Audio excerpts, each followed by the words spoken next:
જય દ્વારકાધીશ મિત્રો। તો રક્ષાબંધનની ઉજવણી અમે આ રીતે કરી।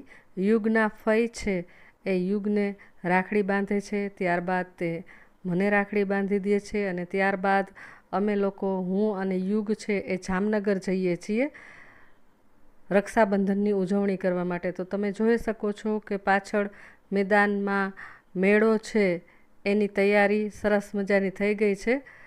હોળી ને ફજર ફડકા અને અમે અહીં હેતવી અને મામાની રાહ જોઈને ઊભા છીએ। ત્યારબાદ જમવાનું, તો હેતવી અને યુગ છે એ સાથે જમવા બેઠા છે અને ઘણું બધું સરસ મજાનું જમવાનું મામીએ બનાવ્યું છે। આ યુગના મામા કેતન મામા। ત્યારબાદ અમે લોકો પણ જમવા બેસી ગયા। પાડોશની બે છોકરીઓ છે એમને પણ અહીં જમવાનું હતું, તો ખૂબ જ મજા આવી।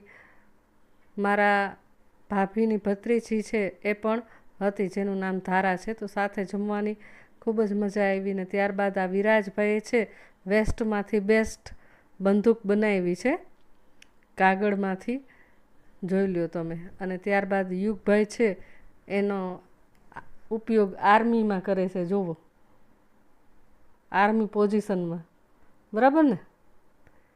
તો અહીંયા હેતવી, વિરાજ અને યુગ, હેતવી છે એ વિરાજને રાખડી બાંધે છે।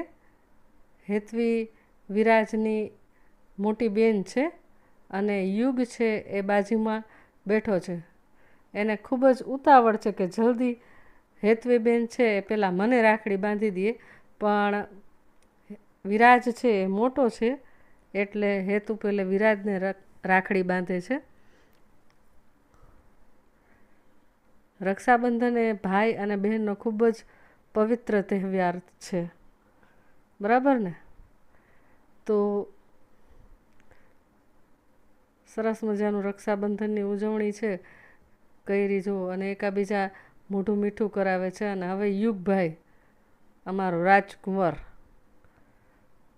લાડલા કનૈયા મેરા, અહીંયા બાજુમાં જ છે મારો લાડલો કનૈયો, એટલે હું ગીત ગાઉં છું।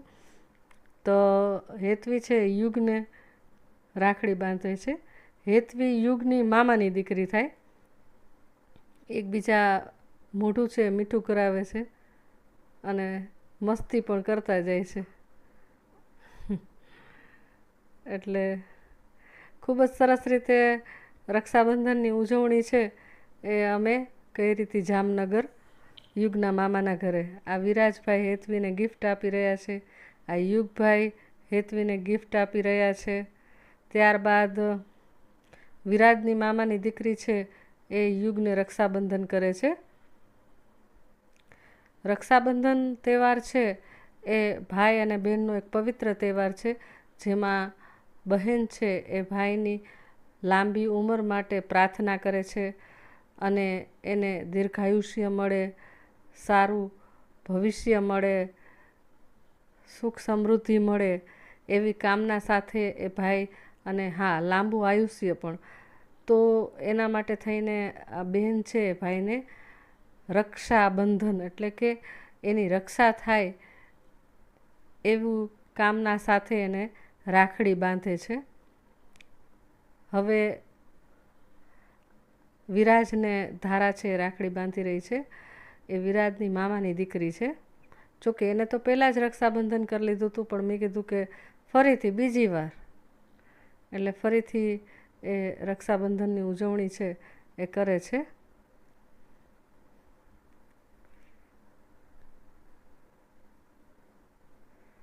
એટલે આમાં એવું છે કે રક્ષાબંધન છે એ ભાઈને જ બહેન રાખડી બાંધે એવું નથી હોતું, પણ આગળની કથાઓમાં એવું છે કે કુંતા અભિમન્યુને બાંધે અમર રાખડી।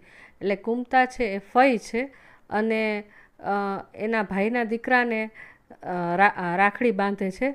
તો અહીં હું પણ મારા ભાઈની દીકરી હેતવી છે એને રાખડી બાંધી રહી છું, કારણ કે હેતવી એ અમારી ખૂબ જ પ્રિય લાડલી દીકરી છે। તો કુંતા અભિમન્યુને બાંધે અમર રાખડી એ પ્રમાણે મેં હેતવીને રાખડી બાંધેલી હતી. આ ઉપરાંત ઇન્દ્ર જ્યારે યુદ્ધ કરવા માટે જાય છે ત્યારે ઇન્દ્રાણી પણ છે એ ઇન્દ્રને રાખડી બાંધે છે. એટલે રાખડી બાંધવી એનો મુખ્ય ઉદ્દેશ રક્ષણ કરવું એવો જ છે. એટલે અહીંયા ફઈ ભત્રીજીએ પણ રક્ષાબંધનની ઉજવણી છે એ કરી અને દુખણા લીધા. દુખણા લેવા એટલે કે આપણા પ્રિય પાત્ર, પ્રિય વ્યક્તિ છે એનું દુઃખ છે એ આપણે લઈ લેવું. તો અહીંયા હેતવીને રાખડી બાંધી. હવે મારો મોટો ભાઈ છે ભાવેશ, એને હું રાખડી બાંધું છું.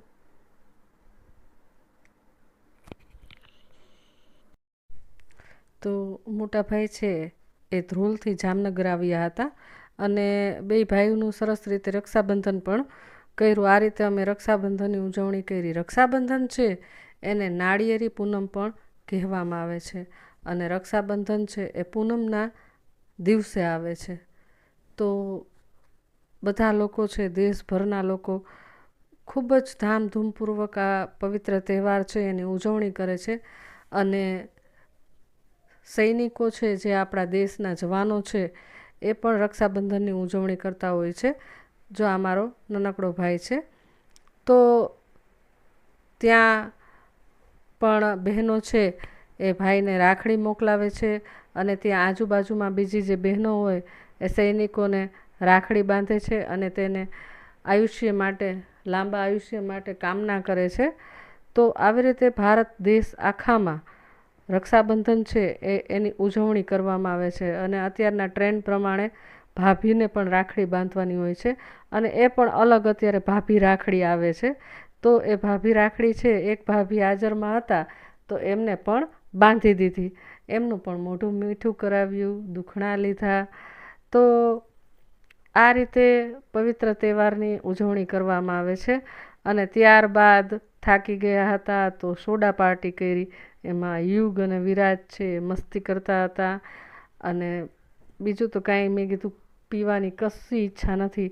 લીંબુ સોડા પીવાની ઈચ્છા છે તો ઘરે જ લીંબુ સોડાનો કાર્યક્રમ કર્યો અને મજા કરી. ત્યારબાદ સાંજના ત્રિમંદિરે ગયા હતા. પછી સમોસા પાર્ટી કરી. તો અને પછી મહેંદી કરાવી મારા હાથમાં. તો આવી રીતે આખો દિવસ છે એ ખૂબ જ મજાથી અમારો પસાર થયો. જો તમને આ વિડીયો ગમે તો લાઈક, શેર, સબસ્ક્રાઈબ જરૂરથી કરજો. અને તમે કેવી રીતે તમારા રક્ષાબંધનને ઉજવ્યો એ પણ કોમેન્ટમાં જણાવજો. અને હેપી રક્ષાબંધન કોમેન્ટમાં લખજો. તો આપણે જો કેવી મજા મસ્તી સાથે દિવસ જેમ પસાર કર્યો. તો આપણે ફરીથી મળશું એક નવા જ વિડીયોમાં નવી માહિતી સાથે. ત્યાં સુધી બધાયને જય માતાજી, જય દ્વારકાધીશ.